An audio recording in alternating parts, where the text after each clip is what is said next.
Hello everyone, this is Nitpicking Nerd, and I just saw the new short track, which is about Spock and Number 1 getting stuck in the turbolift on the Enterprise. And the whole thing feels kind of pointless. I mean, what's the point to even do these kinds of mini episodes which don't really have any kind of story? It's just kind of getting to know the characters.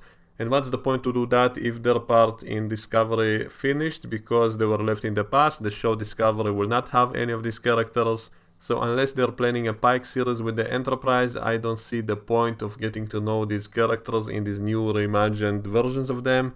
So the whole thing feels kind of pointless, and it could have been good if it fit the original series, if it was the same as in the original series, and yet everything we see is in that Discovery style of visual effects, and even the characters, that's the Discovery version of the characters, and so it cannot be fitted into the original series. And so if there isn't going to be a Pike Enterprise series, then this kind of short track would be totally pointless.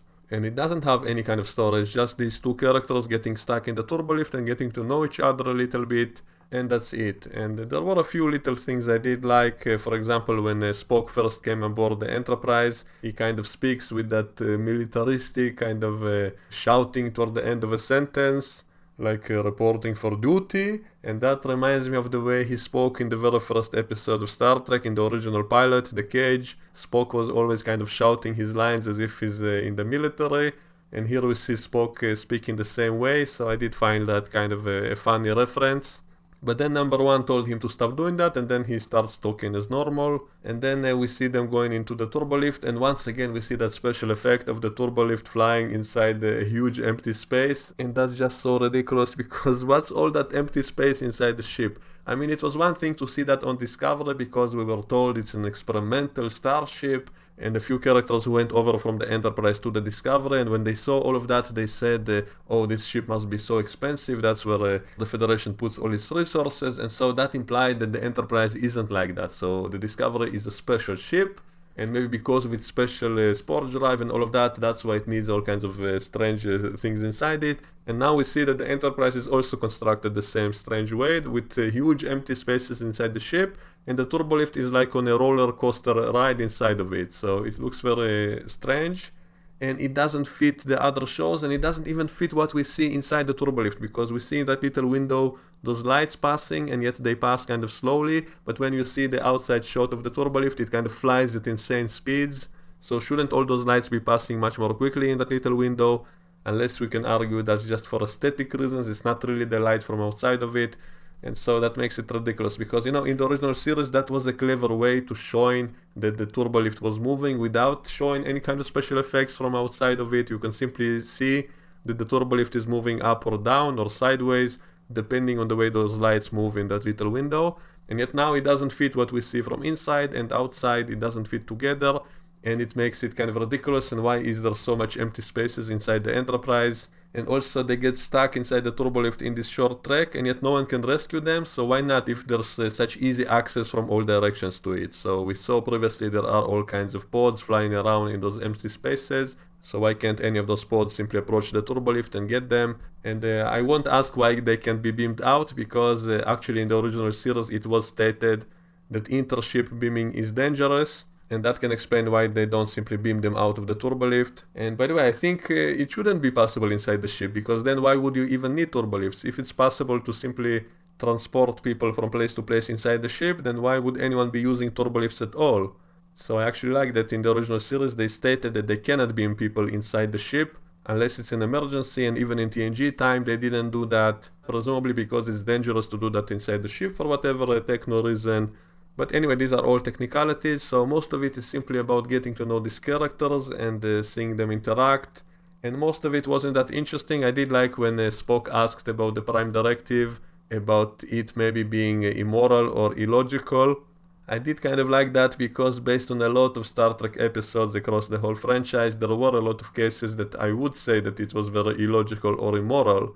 But in the original series, I actually think the Prime Directive was mostly done well, because oftentimes they would violate the Prime Directive, or that they would say that it's not a violation because what they're doing are for the benefit of the planet as a whole, and sometimes Kirk even said if they don't do it, the whole planet goes extinct, and that's worse than violating the Prime Directive, and so that's why he does do it, and he never got punished by Starfleet, which means that his violation was kind of okayed by Starfleet, and so that means that under such conditions what he did was allowed, and so therefore it was logical, it was moral.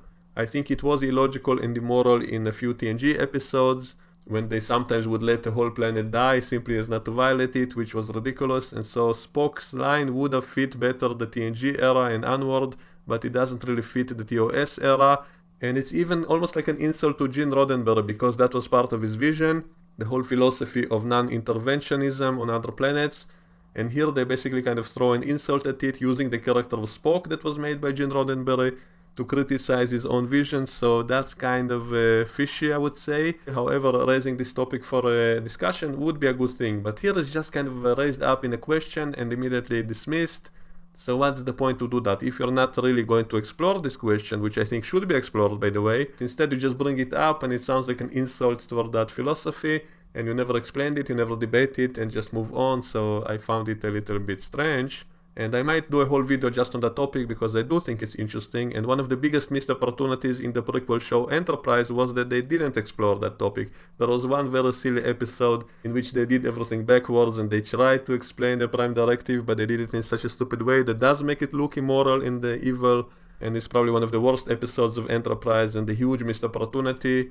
The fact that that show never really explored that issue, when it's a prequel show, it could have shown exactly why that philosophy was created, why that rule was imposed. They should have shown that the Enterprise crew does intervene on other planets and then see the result of that later. And then it could have explained why Starfleet adopted that philosophy of the Prime Directive by showing us the disasters that might happen if they don't. And yet that whole show totally missed that idea. And so that was a huge missed opportunity.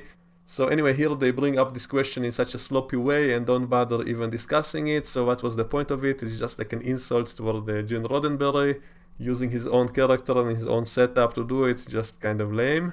Even though it is an interesting question, maybe I'll do a whole video just on that in the future. But here it's just brought up for no reason, and they don't really discuss anything. They just show Spock asking a whole bunch of questions until number one gets tired of him, and then she contacts engineering, and then we hear a lady with a Scottish accent who is an engineer working on the problem, which is a reference to Scotty. And I did it before, I remember, in season 1 of Discovery, when they were in the mirror universe and Lorca was pretending to be someone else over subspace. He pretended to be an engineer and started talking with a Scottish accent. And now we have a female engineer also with a Scottish accent. And so I have to ask, are all the engineers in Starfleet in this time period, are they all Scottish for some reason? Because this is the second time they use this joke, and that's kind of strange now. Why not simply have Scotty? I guess Scotty maybe wasn't on the Enterprise at that time period of Pike, I'm not sure about that. So maybe that's the reason, or maybe they simply wanted to show that a woman is the engineer and not a man, you know, just like in Discovery there are a lot of scenes always showing that women are better than men in those kinds of manly jobs. So all the engineers are now women. Maybe that's why Scotty is now a female. Scotty is now a woman, maybe that's what they're doing, I don't know, that's kind of funny.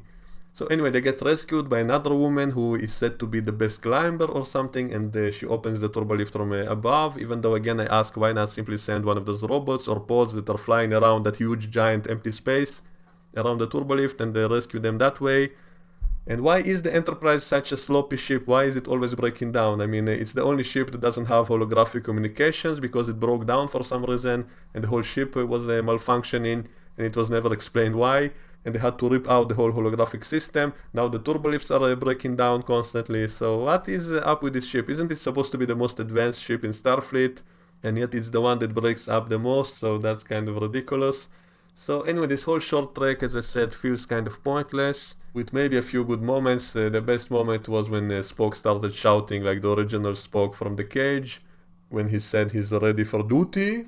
That was kind of funny, like a parody of the original series. So that's one of the only moments I actually liked. And so that's my opinion on it. Let me know what you think in the comments below and we can discuss it in the comments section, and I'll see you all next time. Bye bye.